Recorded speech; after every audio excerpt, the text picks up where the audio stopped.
All right, good Saturday morning, Hobbyverse. It's time for another edition of Hobby Hotline, 11 a.m. Eastern, 8 a.m. Pacific. Every Saturday, we generally have three different hosts each week. Sometimes that changes, maybe scheduling conflicts, but generally you'll see three fresh faces. And this week is exactly that. And in this case, we have two complete, they're not new to the hobby, but they're new to the show, and so they're fresh faces only to the show, making their debuts at the same time, and they happen to get me kind of engineering. So I apologize in advance for any mishaps that may happen in their rookie performance. But this is episode 332. We got various topics we're going to cover, but joining me today, to the top right there, Mr. Alex Tressler. And below us, only on screen, not in stature, Mr. Samuel Evans. And I'm being told he's now known as the hobby principal. So, Yes. so there you go, guys. Welcome. Glad to have you as part of the show. Glad to sort of be part of a Trivia Pursuit answer. Like, who hosted the first time Samuel and Alex were on Hobby Hotline? That will be me. Now, after that, I can't promise you good or bad, or what have you. So let's get to some good mornings before we get into our first topic. Good morning, Orlando. Mad City Brew. Peter B. Foul Five Ball, who likes to keep it real. I'll give him that much. Philly Joe. Lauren Rizzo, Schaefer, part of the show as well. Orlando, part of the show. Larry Gatlin. No, they're not backup dancers. I don't sing well, but this is a He said three-piece backup dancers. singing. Ruben's funny. Mookie Chilson. Yep, there you go. The old guy and two young guys. I agree. Foul Ball says I'm at the West Coast card show. Bo Jackson in the background. He says thanks. I'm going to like you, Samuel. So I appreciate there you it. go. All right, guys. We got 4 or 5 topics. We're gonna cover some hobby ground today.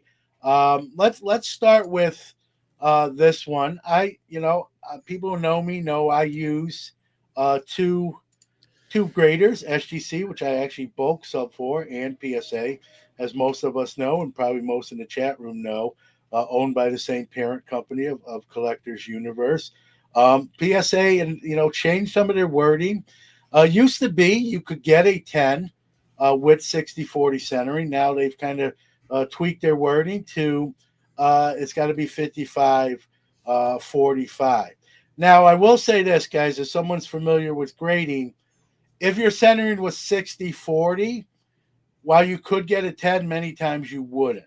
It was just that the wording said, kind of left the door open for a grader with everything else, good eye appeal. If everything else checks out, they could still award the card a 10. Now this wording says 60-40, not so fast, my friend, not anymore. Kind of minor, but people like their 10s, myself included. I think everyone. That's what we always would hope for. One other thing I want to throw in here, it's not on the banner itself, guys, is they've also said, like, if you submit the graders, and this isn't just PSA, they like them in the oversized, semi-rigid, like card guard types, because they slice them open on the side. It allows less handling and wear and tear for the grading teams and the graders themselves. PSA, if has now said if they get any cards like in top loaders or with tape, or where they have to do kind of extra work, if you will, kind of getting the card out for examination, they could charge a service fee to the subber. In the bulk subber's case, that'll be passed on to them, and then they in turn would have to pass that charge out to whoever gave them cards to sub. So that's a new little wrinkle as well. I'm going to stop talking here, guys, and just kind of your thoughts. Whoever wants to go first here. I see Alex kind of raise his pen there, so he's buzzed in first. But go ahead, Alex. So I have a few things. First off, what happens to all those card savers? right? How has PSA not done like a recyclable service and created their own to sell later, right? If they're slicing down the side, what are they doing with them, right? How is that not been something PSA has done after all these years? Millions and millions of cards have gone through their grading process and stuff, and not reuse those those penny or those card savers down the road for recycling. Well, what they do, Alex. So this will tell you up until like 2 years ago. Hmm. When I started bulk subbing for SGC, I've graded for double digit years. But when I started bulk subbing 2 years ago, was on the phone with my rep, and I thought they just took them out of the card savers. So You I said they cut 'em. jokingly said to my rep, I said, "What are you doing? Like you have like a second business out the back door where you're selling like card savers and you're double dipping?" And he laughed at me. He goes, "John, are you kidding me?" He says, "Dude, we slice those, so you can't, they're cut open, obviously not cutting the card, so you can't use them. They're loose." He goes, "We throw them in like blue recycle bins, and then they're melted down, and it's part of the recycling plastic." Yeah. So they're not. I thought they were selling them, but No. because they cut them, obviously they can't really reuse them, and they're sent to recycling Yeah, facilities. And I feel like so they should they're, have but their own recycling facility and just remake them and sell yeah. them back, Well, right? I want like the slabs are plastic, right? They can put. I don't Yeah, know. I'm not a plastics reuse. expert, That's a but great point. That's a great point. could they melt It is the semi rigids and then make some of the future slabs out so much or at least plastic. partially? But it is a good point. So But what I wanted to talk about, the whole, changing from 40/60 to 55/45. Like, if you're a person, this is my thought. If you should never be going for the minimum, always the maximum, right? As a principal, and Samuel, you'll understand this, right? Why are you just gonna just barely pass a test instead of trying to get 100 on it?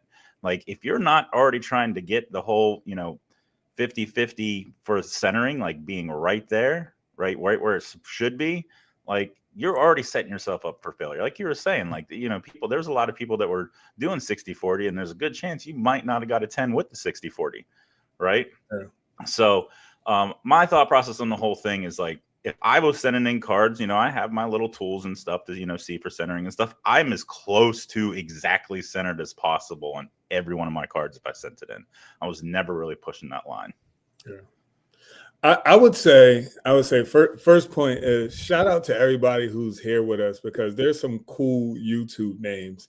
Like, listening to these names, I was like, yo, we are creative as a people. So I love everybody's like alter identities and everything on social media.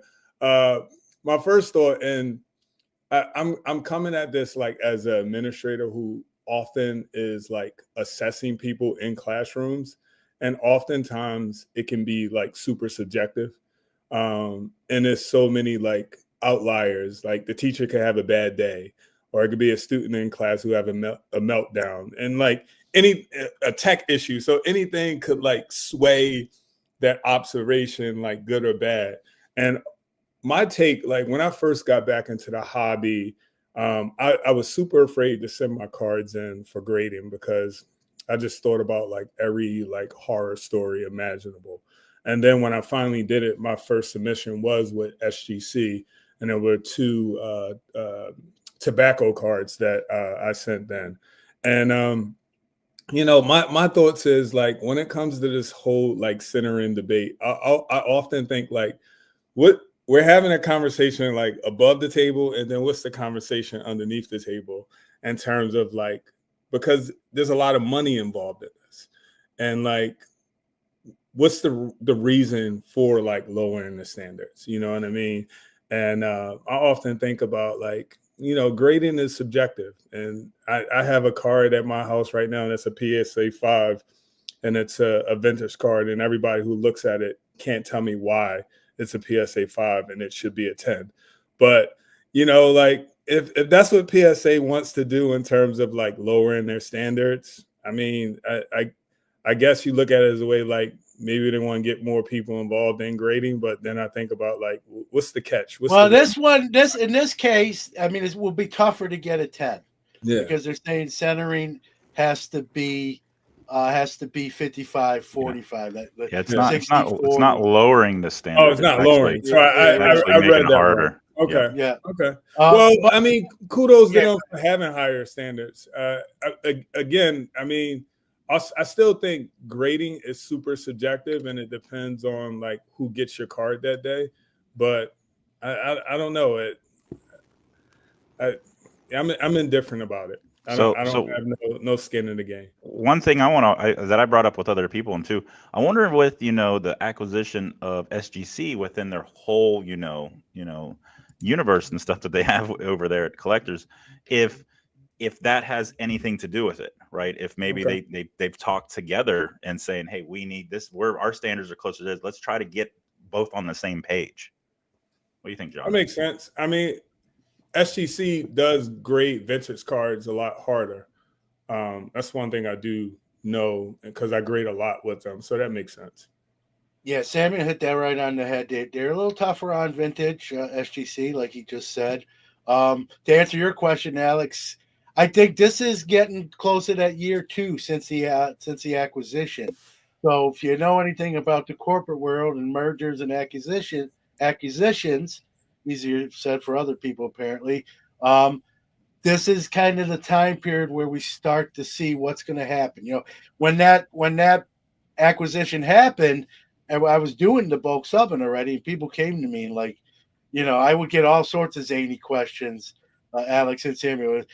By subbing with you, is my stuff going to come back in PSA holders now? Like, no, this SGC and PSA are still different companies. Is SGC going to go away? I said, I don't believe so, but I can't promise that. You know what I mean?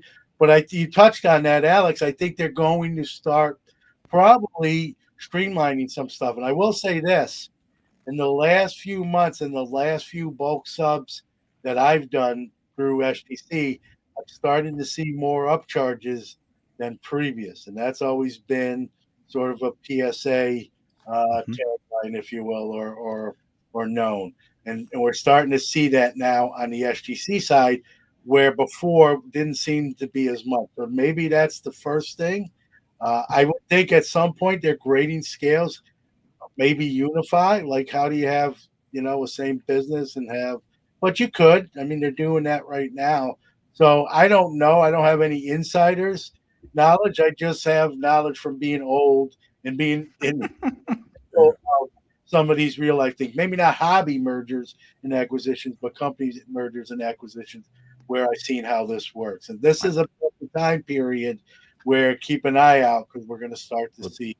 It's really I weird mean, too because all over. Sorry to step no, on go you, ahead. but all over that I've seen social media and everywhere else, people getting back a lot of, subs these days. There's a lot more lower grades that are coming out of nowhere. Like Yeah. I'm wondering if it's having to do anything related to this all too, because I'm seeing bulk submitters and other people that have submitted, a couple months ago that are now getting their grades back, and there's a lot of 6s, 7s, 8s that are all coming back, and they're like, how is this possible? Like, I don't know if what it is. I can't on see the card in modern front of me. modern cards Yes, I'm sure that's what 100% you on were. modern cards. There's And a let's be lot real, of them. I'm not trying to sound like a bad guy, but if your modern card gets a 6 or even a 7, really, for that matter, you're better off probably breaking it out of there, right? Like, unless you're putting it in like a discount slab box and just moving on from it. What do you think that person's going to do? Buy it and probably crack it out as well. So, Happens all the obviously time. modern cards, you definitely want at least a 9, a 10. I always say the thicker stock cards, the 130 point, like the mem cards or the national treasure. I'm good with an 8 or higher because that's traditionally what they get. I don't think that hurts it too much. I think that's a card you're almost not necessarily buying for the grade. It's just the slab gives it sort of additional protection. But 6s or 7s, and like Samuel said, they can be tough on vintage. I know when I give people their bulk subs back, and they're like, John, I know it's not your fault, but man, they killed me. And I'm like, I'm just the middleman. Like, I hear you. I know for me, when I grade, I don't grade for the like, oh, I want to get this 10. I often grade because like I want to get this card encapsulated because it means something to me. And you know, again, like I said, there's a lot of money that goes into these cards. So if you someone who buys a lot of like boxes or joins breaks and you spent a lot of money to get this modern card and you send it off to get graded with the hopes that it's a 10, because then you can make some of that money back and it comes back a 7. You're in the hole, you know, a lot of money. So it's like, man, do I break this and sell it raw? You know, I saw an example of that when I was at a card store yesterday. I saw a raw Connor Bernard card that was like $400, and I was just like, I think that's a little overpriced. But you know, my rationale was like, man, they send this in from grade and it comes back a low grade. It's not going to be worth much money, you know, with that grade, because and with that card, his Young Guns card, you know, you want at least a 9.5 or a 10. So.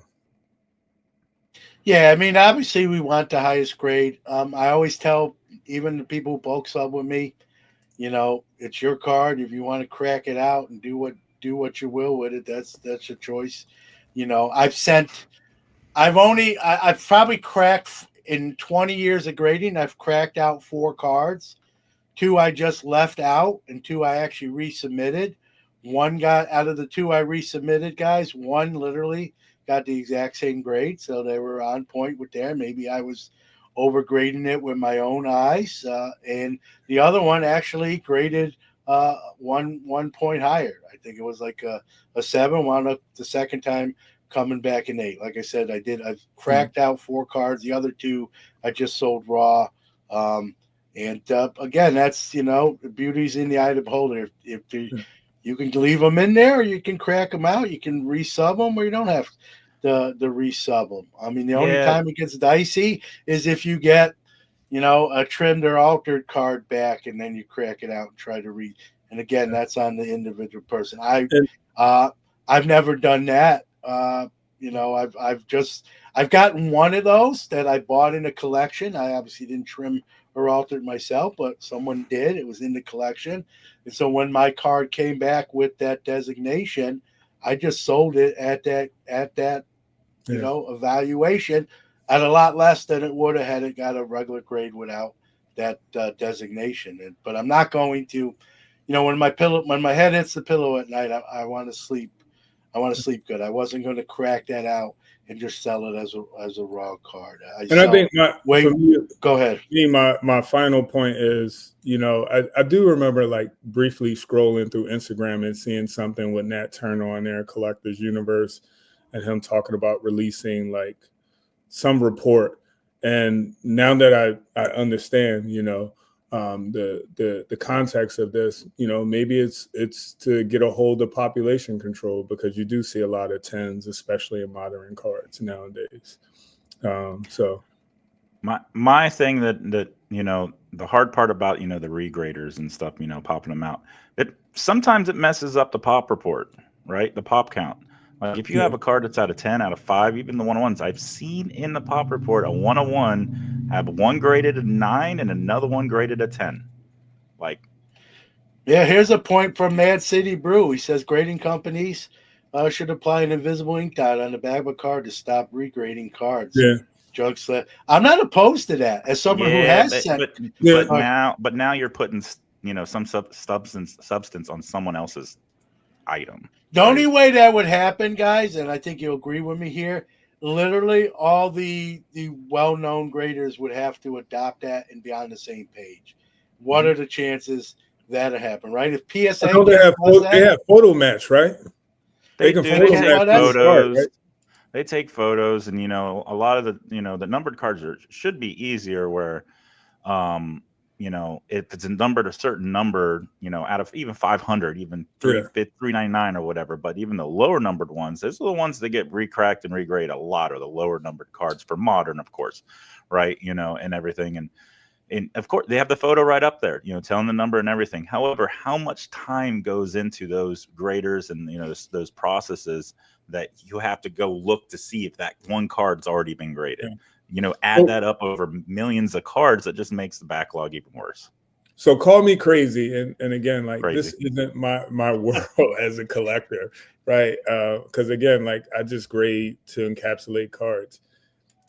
Is there any way grading companies could like do a like yearly audit on like all cards graded, and like, you know, if just to like keep the population like current in terms of like cards that have been cracked or cards that have been like decertified, and like just that every year like a huge, now that would take a lot of like collectors across the globe to like contribute to that and support that.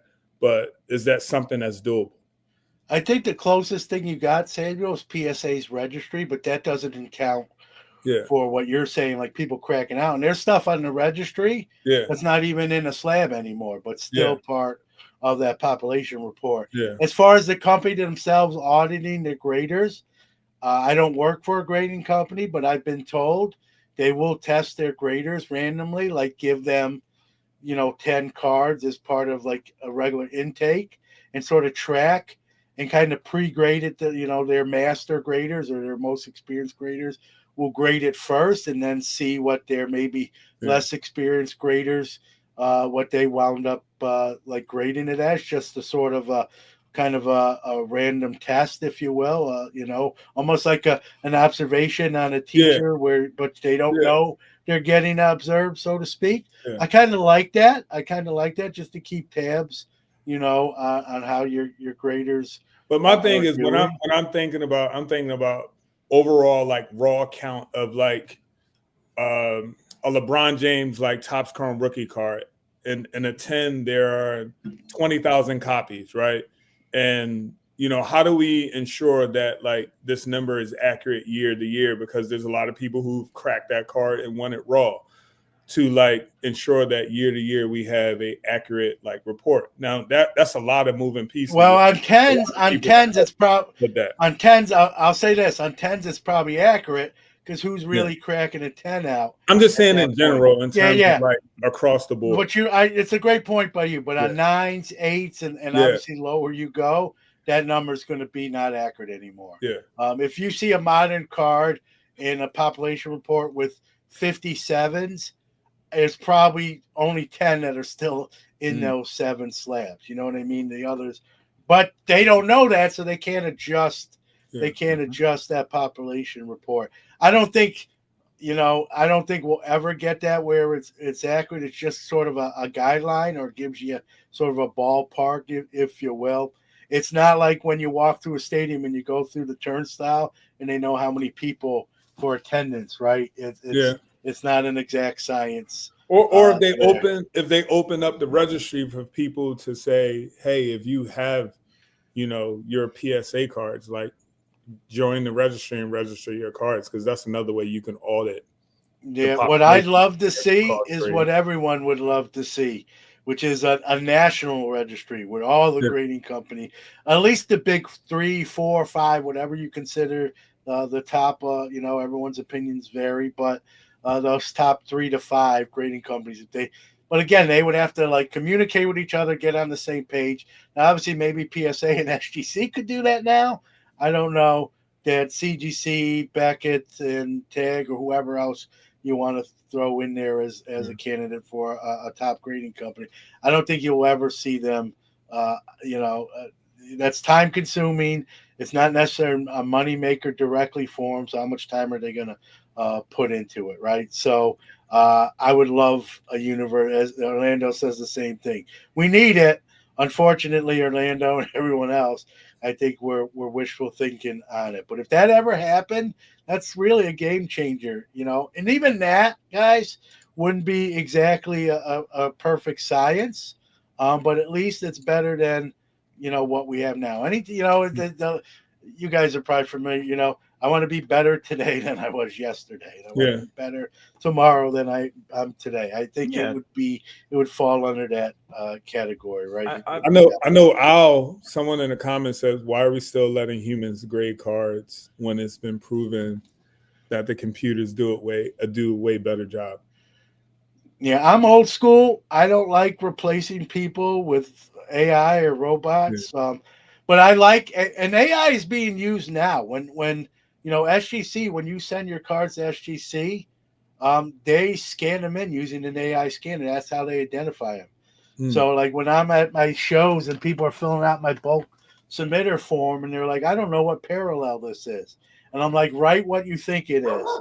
Their scanners are gonna like correct it to the actual. That's okay. I have one too. He's just not barking yet. So so they use AI now, but not, SGC doesn't use it in the grading process. I know Tag does. And I'm not opposed to that, Samuel, Alex, but I don't want it to be the only. I still want a human element to it. If that's graded AI first, and then you as a grader say, okay, the AI gave it a 9. Let me look at it. Yeah, I concur with that. It's a 9. Okay, or the opposite, right? The AI gave it a 9. Man, this looks like an 8. Let's run it through AI again and see if it comes back a 9 again. Oh, came back an 8. That's what I thought. Now it's an 8. Like I'm for that, but I don't want just AI because there's something about looking at a card, right, in 3 dimensions, right, having it in your hand, looking at the sides and the edges, and turning it completely sideways and looking down at it. Like I know it sounds corny, but I don't think you can get that exactly from AI. Again, I'm not saying don't use it at all. I'm just saying I don't want it to be 100% of the equation. I'm good with it being a big part of it, but not 100%. So Go ahead. Yeah, so a little over a year ago. So, we always talk about the community, everyone working together and stuff like that. Grading is such a big aspect of this industry and this hobby. A year ago, I posted on Instagram a video to the National, and actually it went out to all. I was talking about to all the grading companies. I think a cool panel at the National is someone decides with like 4 or 5 cards, and you get all the major grading companies, whoever wants to join on this panel, PSA, SGC, CGC, Beckett, Tag, all of them, and they all get a turn grading the card, and then they discuss what they see and what grade they come up with. And then they can go back and forth and talk between each other. I think that would be incredible for a panel at the National. I love that. That's a great idea. That's a great idea. And it might be the only time you get them all on the same stage at the same time. They're all there already. There you go. Paper. Already. Yeah, but that's like back in the 1920s when like hospitals were coming up with like different ways to do surgeries, and everybody would be in the overhead room watching the medical doctors below talk strategies and everything. I think that's good insight. Mm-hmm. Yeah, no, I'd watch it. That's for sure. I'd have my attention. I'd be looking for a seat in the audience to see what the fun entails. All right, guys, we'll move on. We kind of spent a lot of time on that. Just I put these on before. This is one of the tools I use when I like pre-grade my cards. Magnifying glasses, typically used like jewelers use them. You can use them for a coin dealer. But it just I always tell people who bulk sub through me, guys, and I'll close with this. One of the mistakes I made early on when I started grading my own, sending my cards for grading, I gave myself a pass. Oh, that's not a big deal. They won't ding me too bad. They won't, and I was getting 7s and 8s. I'm like, man. And I always tell my bulk subbers, remember, they're going to look at your cards with 10 times magnification to start with. They can even go higher, but that's their base level. So you should too, because if they see it with that they're going to grade it based on that. So that's sort of my approach. And what I do, I've said this on my show, is I'll do without magnification and see if I can see it without using magnification. I'm probably not sending that. Then the next round, I put on those glasses and see what still makes the cut. But all right, guys, I don't, that's my soapbox there. I don't want to kill this topic, but it's important enough to talk about it. Probstein announced he's launching his own selling marketplace platform, if you will, leaving eBay. Whether you like him, whether you love him or hate him, or in between, he is a big seller on eBay. So this is another shot to the bow of eBay sellers coming, I don't want to say on the heels. It wasn't that recent ago, but Burbank Sports Cards did the same things prior and others. Is this a big deal, guys, or is eBay just so big that it's water under the bridge or no big deal? Or do you think internally they're like, oh boy, we got to figure something out here? I'll start this off. I'm not a seller on eBay, but I understand that cards are a business, and I think the reason why a lot of people might want to do this is because they want to control their own destiny, and they want to recoup as much money as possible from their transactions. Because I know through eBay, there's a lot of like expenses that you have to pay to them, with them being like the middleman of sorts in terms of you selling on their platform.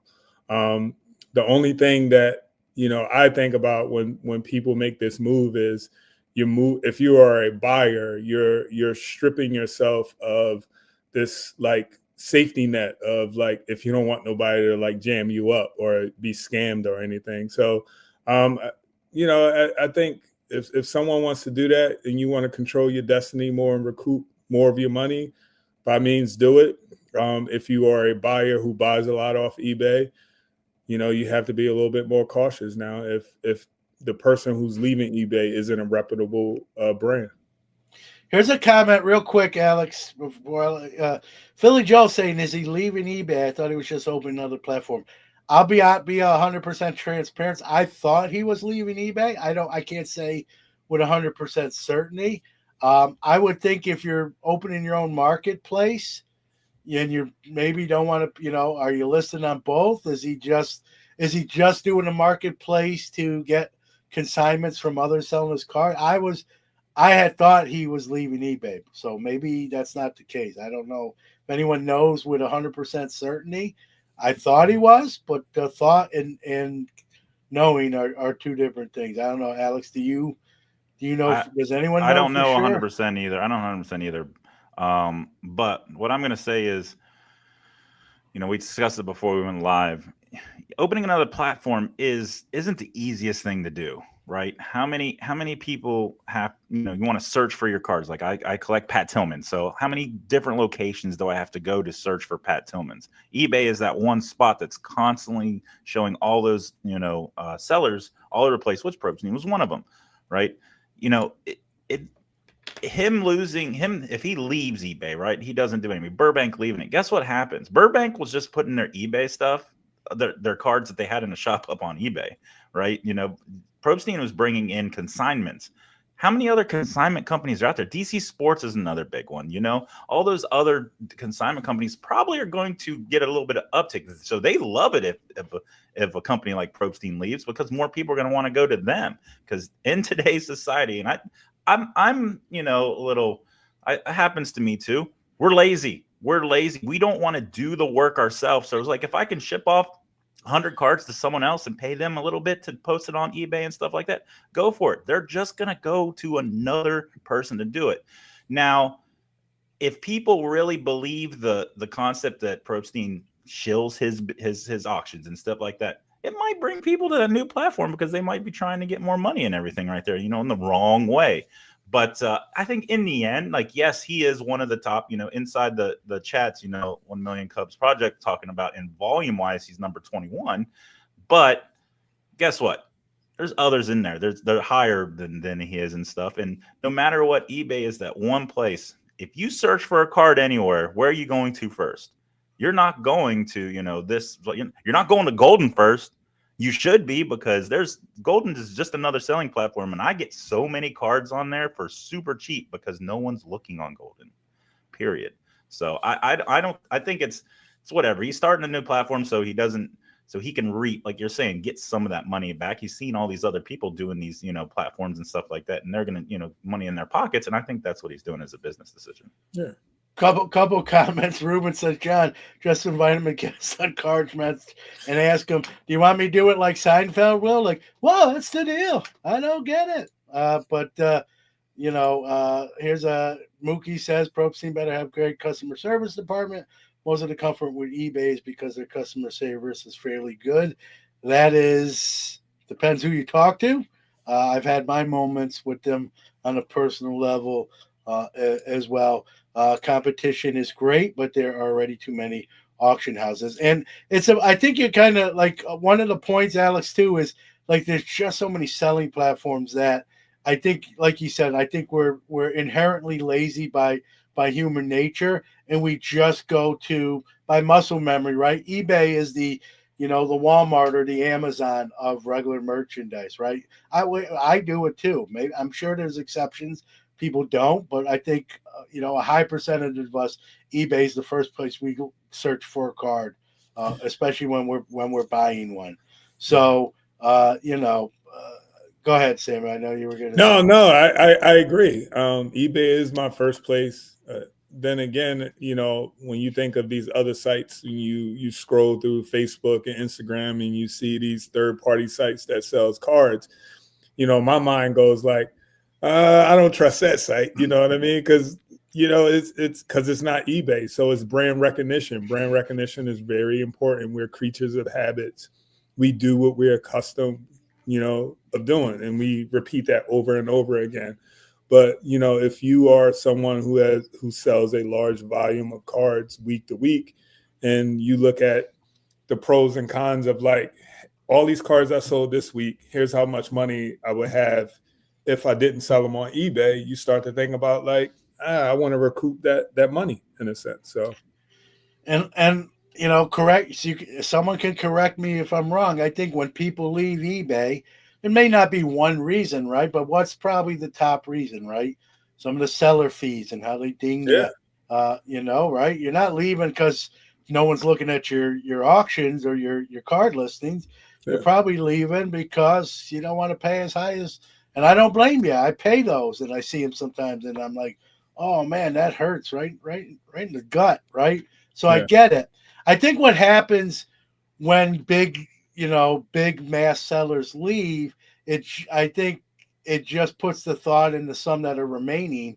You mentioned like DC Sports 87 and others, right? Maybe that light bulb goes on in their head, right? It gets, hey, listen, we're higher than Probstein's on these rankings and volumes. If they can do it, we sure should be able to do it, and we're more known. We have a bigger voice, a bigger platform. Let's do it ourselves and strike while the iron's hot. So I think to me that's the like eBay's not going away. Where a year from now we're not going to be talking about the death of eBay and how the mass exodus of sellers doomed the entity. But what I think what happens when this stuff happens is the light bulb goes on for others to follow suit. And remember, while we sometimes forget that it's just not a hobby site, you can sell anything on there. You can sell moving vehicles and whatever, boats. You So weren't lying earlier when you said eBay's like Walmart. How many times have you gone into Walmart to get one thing and you leave with like six pack of fishing rods and stuff? I go to eBay searching for one card and I somehow spend $300 on other stuff that I wouldn't normally buy. Yep. I mean, done that. The reality is, and I'll make a movie reference, it's this Chris Rock movie. It's called I Think I Love My Wife. And he was like this Wall Street investment banker. And he was like one of their top, investors, bringing in a ton of money. And he went through this stretch where he was like, had all this like personal stuff going on in his life. And the CEO brought him in a room and he was like, and he was sitting across this like long wooden table. And he was like, I want you to think of this wooden table as our firm. And he pulls a quarter out of his pocket and puts the quarter on the table and said, this is the impact that you've made in terms of like the success. And yes, you had a lot of success, but it only amounts to this quarter. So, get your life together. You know what I mean? So like people leaving eBay isn't going to be like a drop in a bucket to them. You know what I mean? They're still going to make their money. They're still going to be successful. It opens up the door for new sellers to move up the rankings. So it is what it is.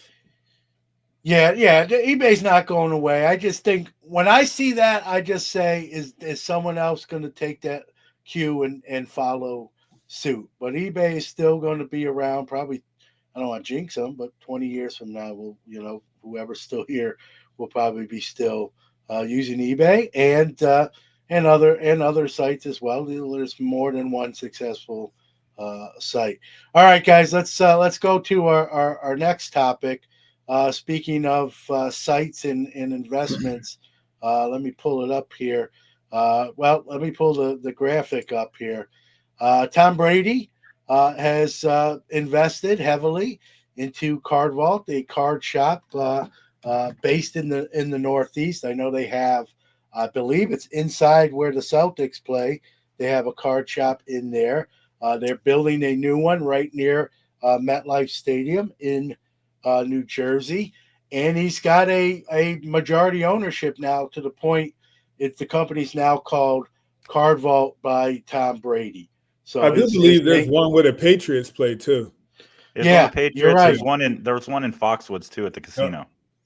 Yep, you're right. I have my notes here, so I wanted to get it. Wanted to get it right, but yep. Foxwoods, Patriots, like Samuel said. I think the TD Gardens and the soon to be MetLife Stadium. So they're expanding as we speak.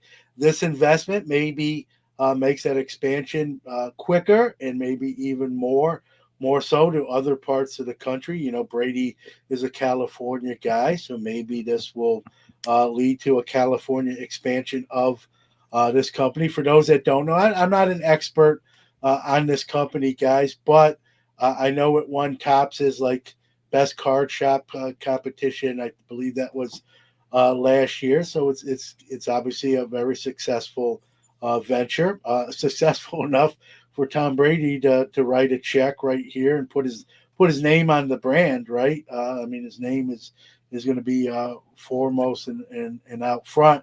They're going to start doing more live breaking. Obviously, if you own the company, it's a pretty safe guess that he'll be at some live events for the store and at the stores at different times or different events. We've seen Bobby Witt recently, Bobby Witt Jr., I should say, just as part of an investment group, he put his name with Collects. So we're seeing more of these athletes, current and former, sort of getting involved in the hobby on different levels. You know, I guess your thoughts, guys. Is this good, bad, not that big of a deal? Where I do we fall here? I think it's good. It's always good because in the end, we've always looked up to these players, whether you like them or not. I'm a diehard Dolphins fan. I hate the Patriots. Hate's a strong word and stuff, but I'm a realist. I'm a sports And realist. sports in the sports Right. sense. Yeah, in a sports sense, I still know that he is the best player of all time in football, period, right? Just what he's done and everything. And I don't like saying that, right? But in the end, we want to be closer to the game and getting these athletes involved and coming around and everything. I just think it needs to be more of he just needs to show up at a shop, not announce that he's showing up at a shop, right? Yeah. I've told this to Tops, to Michael Rubin and to Mike Mahan, just like when you're on a trip somewhere, say you're checking out, doing something, just show up at a shop mid-afternoon. You have your own camera crew with you. You don't need to make an announcement. And then you're going to see the true collectors at a card shop. You'll see a true collector at a card shop in the middle of the day that's sitting there digging and stuff like that. And those are the interactions I think we can get more on because that's what we want to see. I think it's bigger for Tom Brady's aspect because he's part owner of the Raiders now. So you don't think this is not going to come out west quick, right? There's going to be stuff in Vegas, and Vegas already has multiple big breakers and card shops and stuff out there. Blaze, Paradise, there's tons of people that are already out in the Vegas aspect. So him coming into their area might be a bigger deal than most people don't think. No, a brand awareness today is phenomenal. And, I often think about like, how can the hobby like deepen its reach, right? And this is another way it deepens its reach, and it keeps people more in tune to collecting. Because like Alex said, we want to be connected to these athletes, and to know that Tom Brady is invested in a hobby or is it like a closet collector, potential collector, gives us that connection to him. And, I often think back to the 90s when I collected, like you didn't hear anything about like athletes being collectors or going to card shows because one, we didn't have, card shows in our neighborhood or card stores in our neighborhood. So I think it just adds more to the hobby, and it opens the door for new people to want to get involved if they're not a collector, but they're just a fan of athletes. Yeah, I mean, I don't look at it as a bad thing. I mean, it doesn't like Alex said too. You know, I like when someone random might just pop in the store. Imagine you're at a card store, you're looking through a dollar box, and someone like pulls up a chair next to you, and you look over, and there's Tom Brady or Derek Jeter, and like just I'd love to see like a hidden camera where that just like a random, random reaction and that sort of thing. Obviously, I think it's a good thing. I'm old, so I've been in the hobby 40 years. The only time I got to see my sports heroes was going to the game itself or waiting, Mhm. near behind the dugout, hoping they'd come over and sign an autograph, or waiting after the game when they're coming out of the stadium before getting into their cars or the minibus to get to the hotel. Um, I think it's good. I wonder, like, if you're a regular card store, if you just say, man, I can't afford that sort of branding. But there's just so many car stores. The world's a big place. Like, you just have to Yeah. do well in your town, right? But I think you're going to see. We're starting to see these franchise stores, like uh, the Kentucky cards, and then going into different cities, New York. Yep, Now we're Roadshow. seeing Card Vault. We're seeing Nash Cards has four locations. We're starting to see sort of the restaurant branding model of having card stores in different cities. I just wonder, you know, how long that's good. I think there is a saturation point. So I just wonder, like, can we get to a tipping point where it becomes more difficult? But you think the card vault guys aren't going to refuse Tom Brady? I know someone joked in there with a comment, that Tom Brady should buy Hobby Hotline. If he needs my number, I'll gladly give it to him. I But don't yeah, think so. I don't think it's a bad thing. Like, I'm not a Tom Brady fan either. As a Steelers fan, he prevented probably another ring or two during recent errors. But like you said, you can't argue with the greatness, and when you need two hands to have all your Super Bowl rings on them as a quarterback, that's saying something. So who wouldn't want him? Who wouldn't want Derek Jeter as a brand ambassador? Whoever else, But Bobby Wood Jr., I who do want I'm a to big fan of. I Yeah, do go want ahead. to unpack something you said because I think it's important for us to discuss it. Just talking about like hobby stores who aren't chain, these chain stores or aren't connected to like some big time athlete. The one thing that I love about the hobby and is especially visiting like different stores, they all have their own little unique avenue, their own little unique like niche, and like there's this store that I go to in my area where it's just an old timer collector store, and you see all these like old timer collectors who come in there, and I go in there for like great conversations, and then you often see a lot of kids in there with their grandparents or with their dads collecting cards, and they get involved in these conversations. So I think what I feel is every store doesn't need to be connected to some athlete. Stay in your lane, do your avenue, do what makes you unique, because that's the importance of the hobby, because it is this multi-universe where you can find your avenue and just experience the hobby in your own way. Like there's some stores that I go to where like, yeah, the glitz and glam is fun. And there's some stores I go to where it's just like low-key conversation and it's very communal. And like they're doing well for themselves making money because people are coming there to sell their collections, people are coming there to buy cards, etc. And they have their target like audience, and they stay in business. Yeah, So that's a great point by you, Samuel. Even as a show dealer, I used to have a store back in the '90s. It was eons ago, but even as a show dealer now, right? It's nice to have a good show day, and at the end of the day, you do your count and you see how you did or you didn't do. And I always say this on my podcast, like some of my like best shows, it's not just dollar signs; it's those conversations, yep, a trade. yep, I was able to finish somebody's set, let's say, with one last vintage, whatever the storyline is, right? It's those experiences, those moments that you don't put a price or you yep. don't count 20s or 100s and put that sort of value on it. So it's nice when they both happen. Yeah. Well, but even when it doesn't, if one of those happens, then it's a good show.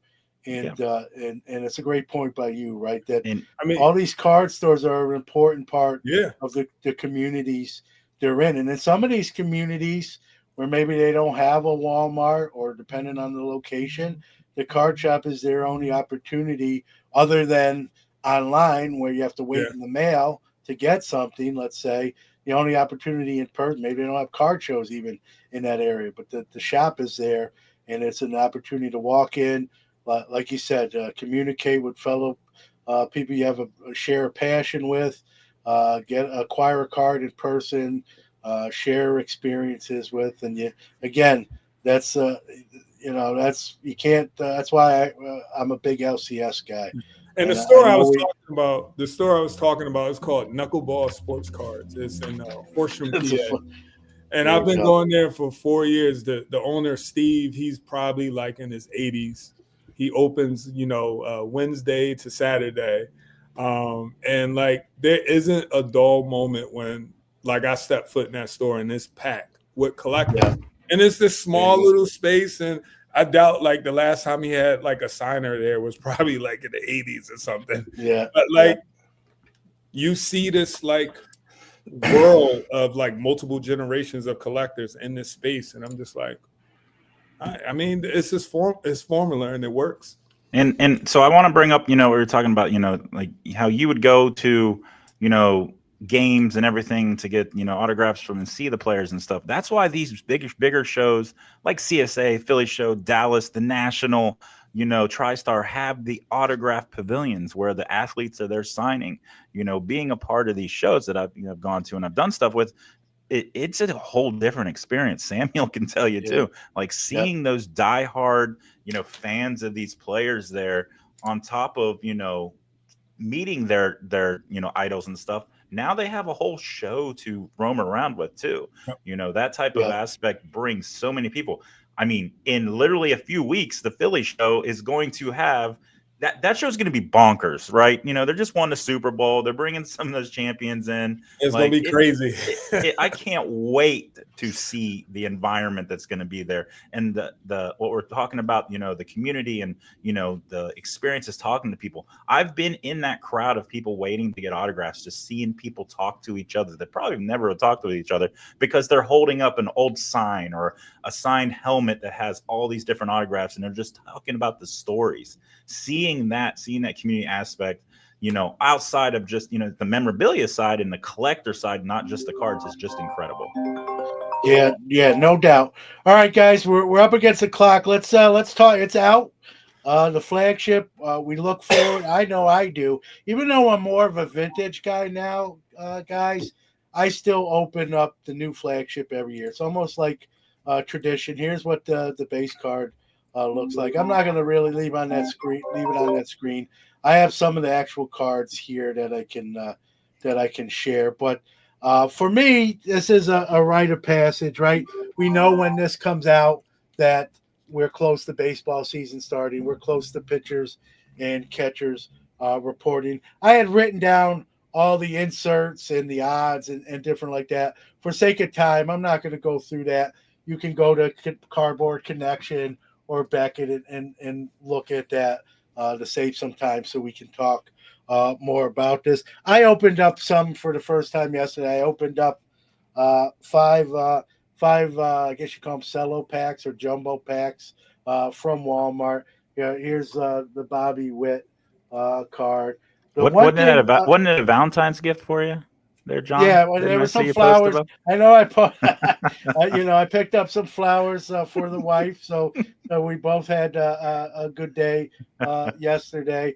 The one thing that stood out with me when I opened those 5 packs is, and I believe it's just the Yankees and the White Sox guys, but like this is an Aaron Judge card, because the way they did the foil, you can see Aaron, and the Judge is very hard to read.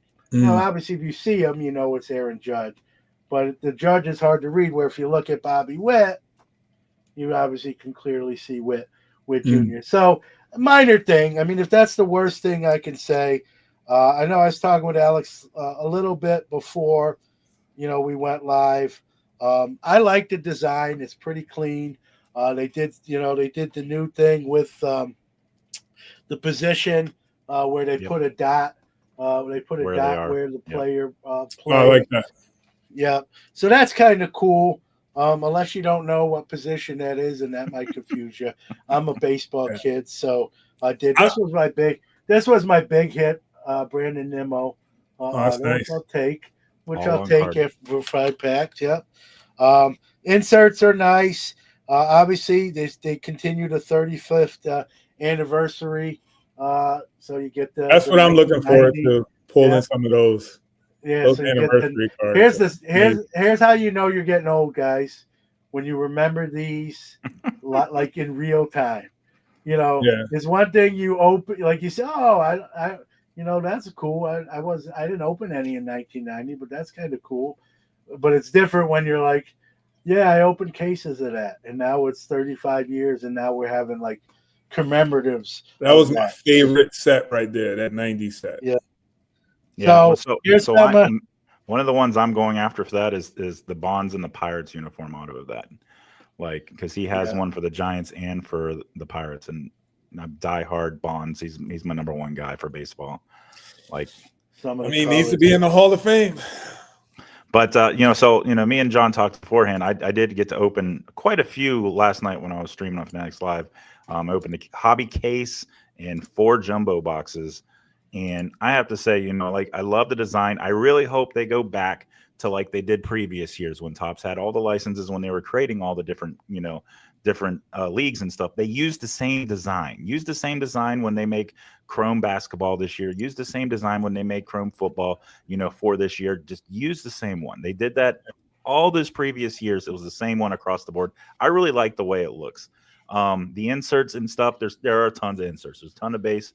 And for series, for flagship type of products, one of the things you're looking for is those gold variations, right? The mirror golds, because it gets a lot of cool pictures that come out of there for these players and stuff that are just off the wall. You wouldn't really know that that would be a picture on a card. So that's pretty cool. But the one insert set I did pull when they're really hard to hit. Normally, last few years when they had them, they were just a regular insert and it was easy to hit.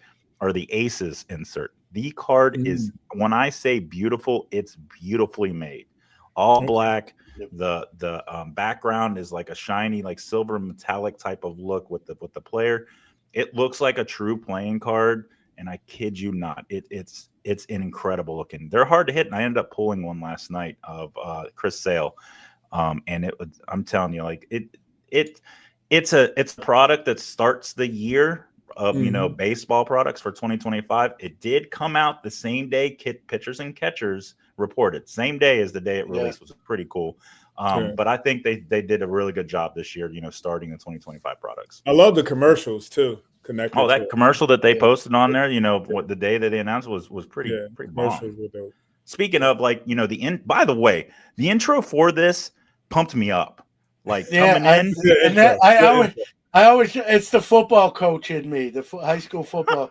Like, you want to run through the wall, and then then it's me talking, and then that feeling went. No, I'm just kidding. No, I forgot to say it earlier. That intro was nice. So yeah, I'm looking to pull some like relic cards of like retired players. Like that's my fun for Topps flagship. Yeah, for me, it's like I said, I opened those 5 cello packs yesterday, guys. If I go to Walmart for something for the house, regular pop in there, I'll obviously head to the card aisle and probably, grab a hanger, grab a couple cellos, a blaster, depending on what's available to a certain point, and then it'll come to a point where like I've opened enough, but I'm not there yet. That was actually the 5 cellos I bought was all they had. Like someone had, so I just figured I better get them. Otherwise I'd have nothing to like talk about firsthand. So to me, it's tradition. I've opened up flagship every year since 1979. That's crazy when even to say that. It's still fun. And like I said, while I'm more of a vintage guy overall, it's you got to keep that streak going. It's like Dr. Jim has attended every national since the first one. He's going to keep that streak going, hopefully forever. I'm going to do that. One of the things flagship. with the flagship, a lot of people say there's too much bass. You have to remember, like, this is the traditional. This is the traditional. This is what has came out for so many years, right? And just because you don't set collect, just because you don't put the base set together, doesn't mean that lost art that that's just slowly going off. Everyone cares about the autos, everyone cares about the mem cards, the real low numbered stuff and everything, of just putting the actual base set together, going out to the shows, finding these for 10 cents, 5 cents places, to finish off your complete set and everything. That is a lost art that, doesn't get shown and talked about enough in social media aspect of the industry these days. Yeah. And that's what Series 1, Series 2, the update all is to continue that trend. That's why there's so much base out there. It's for people to put the sets together. It's not for you to just have all this cards just to throw away and everything, because they made millions of I think it's like 1.4 million per card for the base set this year. Yeah. It's there for those set collectors. That's a diehard, hobby that people don't do anymore these days. Yeah, last year's flagship, I loved all the base cards, and I have a ton of base cards that I collect in terms of that set. Yeah, and I'll just close with this too on this topic, and then we'll close with some Super Bowl closings. I think we're starting to see that Fanatics influence now with some of these releases, especially with the 2025 Topps flagship, with some of the outside the box, instead of having a position like SS for shortstop, just having that dot between third and second base and that sort of thing. So I like to see some, a different perspective. I think we're starting to get that with Fanatics is, controlling interest, if you will.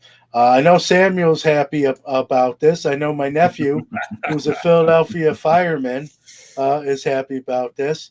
Who I will throw my nephew under the bus. He's from Syracuse, and I don't know how, but at one time you're gonna laugh at this, Samuel. He was a Dallas Cowboys fan when he lived here, and then he went to Norfolk and became a fireman in Norfolk, Virginia. And then he took a job with Philadelphia Fire Department, and he's like, Uncle John, I'm an Eagles fan. I gotta be. If they know I'm a Dallas Cowboy fan, they'll kill me. And I'm not looking to move. This is I love Philly. So, and this was 4 or 5 years ago. This isn't like last year. So, in his defense.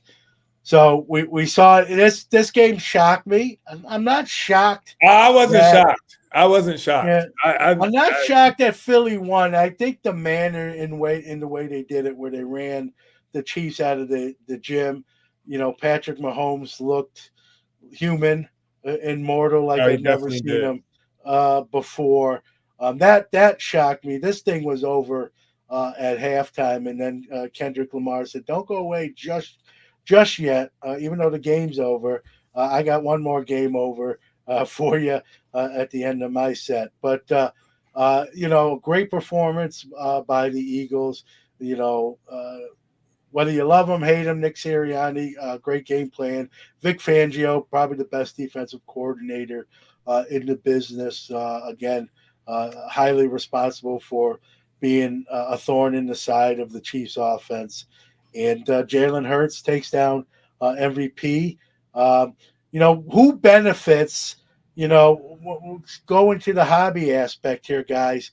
I think obviously this is Jalen Hurts' second Super Bowl appearance. Now he's won one.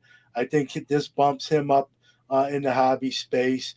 Saquon, based on his regular season performance, was already took it up another level. He's the reason why we won a Super Bowl. Yeah, he didn't have a great Super Bowl per se, but he didn't need to with everything else that was going on. So I think he's obviously. I can tell you the last show I did, I sold almost every Saquon Barkley to my name.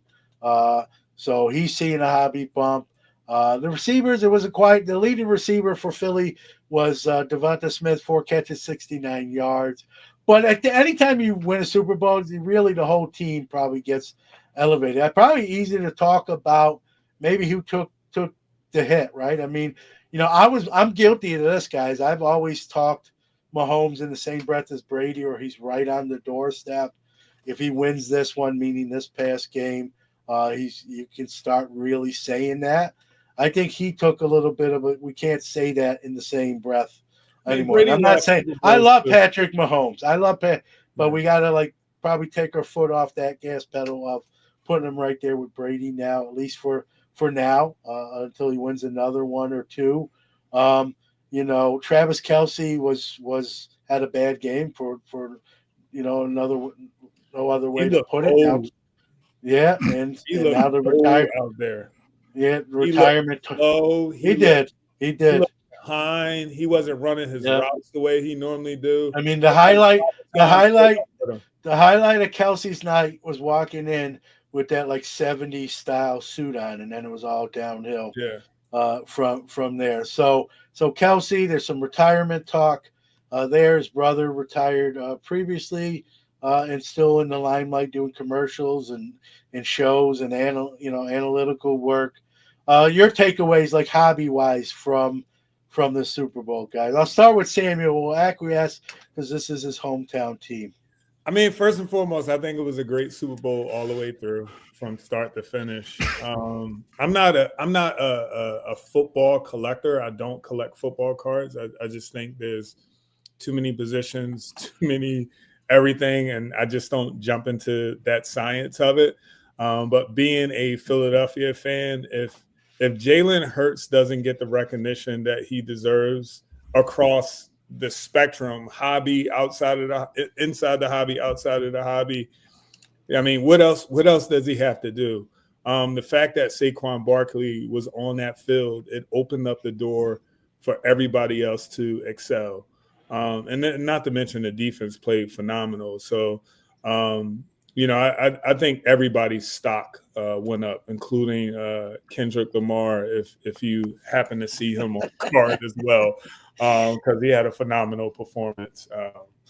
And even Samuel Jackson, they have those pop culture cards as well too. He did a great Uncle Sam performance. So there was a lot of winners in that Super Bowl in terms of performances and what the Eagles did.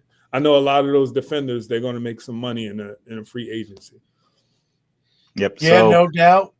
Yep. Go ahead. So, I dabble a lot in the football, hobby industry, hobby side of it and everything. I did see the difference myself personally in one card. Cooper DeJean got a huge bump. He got a huge bump because, and everything. I actually pulled, and I posted on my Instagram, a blue retail, the hard SP ones from Prism this year of Cooper DeJean, last blaster that was at the Post Exchange here where I work at. And I ended up selling it for what the actual sale that day before the Super Bowl started for $160. The next one sold for $270, I think, dollars, literally right after the Super Bowl finished and everything. So there was an uptick on him. Now, a lot of people don't realize this.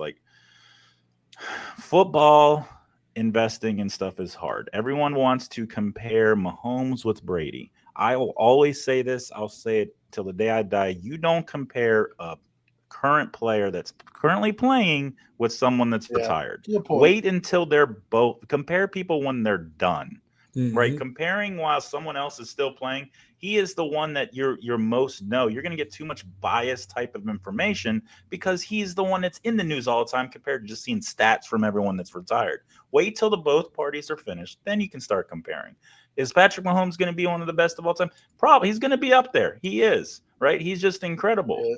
But that's a great point. As someone who's guilty as charged of doing that, it's a great point. It's something I'm going to do, not just because you said it, Alex, but it's true. We got to quit doing that myself. But I think we get caught up in the moments sometimes, right? We do. If Hurts wins the Super Bowl next year, that talk will start even with him. It will. I mean, it goes back to even, with Samuel's side that he really the debate between LeBron and Michael Jordan, right? Everyone still talks about it. Wait until he's finished. Just wait. And then, you have to put a whole bunch of different angles to it, like the time. Well, you know how I feel about that, Alex. I know the time frame that they're playing and everything else and stuff. Everything's different, right? Like, I'll just say it real quick. Michael Jordan, from his time frame, is it's the best period, right? LeBron right now during this time frame is the best period. Overall, it's Michael Jordan. But anywho, but for football wise, I'm going to tell you right now, in his own draft class in 2020, he's still not outselling Joe Burrow because everyone wants what can possibly be. Everyone's looking at the old mantles. Everyone's looking at the old Jordans, the old Bradys and everything. Look how the old Trouts. Look at these cards that sold for so much. We can possibly get those players, if they're that great, get those cards and then do the same and be able to sell them for that much down the road. But guess what happens? No one holds the cards. They don't keep it as an investment. They do a quick flip really fast. People are buying Joe Burrow because of his potential, especially at the end of this year, right? You know, with Jamar Chase and everything, the connection they have is incredible. But in the end, Hurts didn't have a really decent game. He didn't throughout. Well, he had a decent game. He didn't have a good season. He had a decent game. He didn't have a good. I meant he didn't have a good season. If you look at his stats for the season, it wasn't really good stats for the season. But the game, he was incredible in the game. But I think, you know, the rookies like Cooper DeJean, you know, he was a finalist for Defensive Rookie of the Year already. So he was already on the map. I'm a football guy. Like, besides cards, I'm like a super fan. I watch college. He was a guy I was hoping Pittsburgh could somehow finagle in the draft. No such luck. I knew, I don't want to like pat myself on the back. I knew he was going to be a legit player in the NFL. I thought that pick six would win him the Super Bowl. That was game. That really was the game, truthfully, because to me, like, you know, someone asked me, because I do a little sports bet, nothing crazy, just a few bucks here and there. And a buddy of mine said, what's your thoughts on the game? And I'm like, I don't dislike Hurts, but I think he's gonna make a couple mistakes or two that decide the outcome of the game. Mahomes might not be brilliant, but he's been here, done that. He'll do enough. It might be a close games, but the experience of Mahomes will get him over or push him over the top. And obviously, we saw the opposite happen. Hurts looked like after that interception. Hurts looked like the poised veteran, and Mahomes looked like a deer in headlights. And those were bad picks that Mahomes threw. As much as I love Mahomes, those were bad. Those weren't tip balls. Those weren't 50-50 balls. I mean, especially the one in the G. Like, I don't know how he didn't see him sitting there, like sitting on that play. And that, to me, that was game over, because I just said, like, for whatever's going on, whether it's Vic Fangio got the right team, like one playing chess while Mahomes is playing checkers, Mahomes is not where he needs to be tonight. This game's over. Like, even though it was only 2-score game, like there was nothing that like said. And then when they didn't score at the end of the first half, and then they got the ball to start the second half, same thing. I'm like, game definitely. It was too. Mahomes has never had to play behind that big of a deficit before, right? You know, yeah, so listen, their offense this year, guys. You know, I know they won a lot of games. You know, only lost 2. They played a lot of 1-score games against even bad teams, and they weren't scoring like 30 points a game. They were in like 21-17. Someone posted online. I can't remember seeing it, but if you turn around all those 1-score games for all the teams in the league, right? You know, and it's that the other team wins instead of they won. The Chiefs didn't make the playoffs at all. Yeah. And that's wild, you know, and actually seeing what the playoffs would have been if the other teams would have won all those, you know, 1-score games. And that's a great, that was a trepidation I had. I'd be more confident in the Chiefs team, but even in the games they won, it was touch and go until the very end. And listen, you know, no one was sleeping on the Eagles. Like, they're a very good team. You get to the Super Bowl, you're a very good team. I don't care whether you like that fact or you especially don't like after the meltdown they had last year. I mean, how about Sirianni? Talk about bumps. Yeah. Sirianni went from the hot seat. Like, people wanted beginning of the year. Like, they wanted him out at the beginning of this year. People would have bought him a plane ticket to get him out of Philadelphia, and he wins the Super Bowl in easy fashion. He just got his contract Well, extended. they also went with the route of not letting the pedal off, not letting their foot off the pedal, right? Too many teams get that bleed and they just coast, right? They just, Atlanta.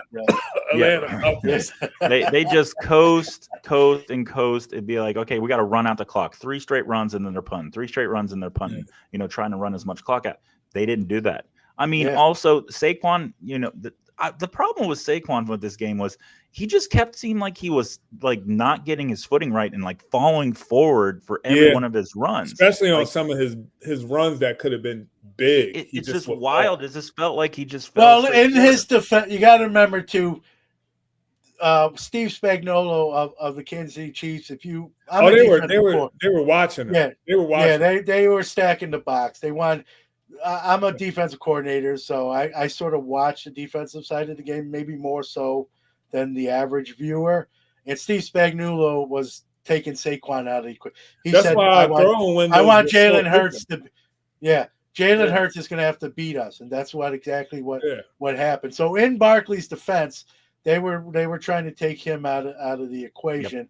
They did a pretty good job. I think he had, 60, 70 – not a good 2.3 yards – per carry, but they didn't.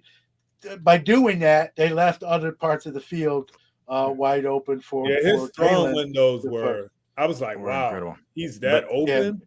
Yep. But going back to your original question, with the prices and stuff like that, what we're seeing, this happens every year.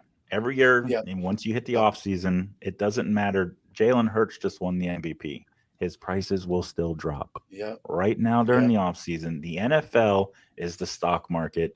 They have a good game on Sunday, and you have 7 days. No other league can do this. They have 7 days where if you're up on an uptick, you're going to stay up there until you play again. NBA, MLB, all the other leagues, you're playing back-to-back days, one every 2-3 days and everything. So that line's a little bit worse. Now NFL. Go ahead. Yeah, go to your point, Alex. Like you said, wait a little bit, and then if you want to buy some Hurts, then kind of strike in the offseason. I think he's a good buy. I don't think Philadelphia's not going to fall off the NFL map. I think they're going to be in the mix. They could easily win again next year. Hurts is a very good quarterback on the precipice, right? Another ring of getting into that elite status. Right? Realistically, they just have to get past the Lions. Right? Yeah. They only have to get past the Lions. That's it. Look at the NFC. What other big powerhouse team in the NFC is going to go against them? Yeah, as a Steeler fan, I'd rather be in the NFC than the 100%. AFC. I mean, Washington is scary. They're on the rise. They're really young. They are. Good generational quarterback. And they're in the same division, so they play them twice. Yeah. And the NFC East is the only division in football where you have multiple teams with multiple Super Bowls. So Philly just made that possible. And that's a division for years people would make fun of. It'd be called the NFL least with the Giants. The NFC least. The Redskins back in the day struggling. And look at that's how fast the NFL can change through a draft, through free agency. Now. I think that's the through a coaching change. I wish. All right, guys. I wish if we get Myles Garrett, it's a wrap because he wants to leave Cleveland.